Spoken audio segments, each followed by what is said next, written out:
They had reasons to be cheerful at music class. They're not just babies, these are baby boomers. For the past decade, immigration has fueled the increase in population. Last year, it was the birth rate. The fertility rate for women was the highest it's been since 1973. The women who are experiencing rising fertility rates are UK-born women. The other driver of an increase in the number of births is the number of women of childbearing age, and that has increased since 2001 by about 2%, nearly 2%, and that's been driven by immigration. The number of births in Britain has been rising steadily in recent years. In 2001-2002, there were 663,000 babies born. 3 years later, this rose to 717,000.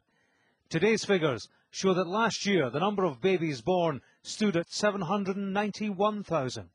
It's a baby boom that mirrors the late 40s and early 60s. It's helped push the British population above 61 million for the first time. I wonder whether it's something to do with returning back to family values, that people have spent a lot of the 80s and the 90s pursuing careers and monetary gain, and maybe things are changing. I think it might be something quite simple, the fact that we were all this mother's generation, the last generation of the baby boom. Our parents were born in the 1950s after the war, and it just goes in cycles through time. The number of immigrants in the country at any one time was down by 44%. The government says it's proof that immigrants come to the UK to work for short periods, then return home. The Tories say the general population rise puts further pressure on housing and transport and exposes a lack of proper control on immigration. Very smooth, perfect. Yeah, lovely. At the upper end of the age scale, there's good news for those at the bottom.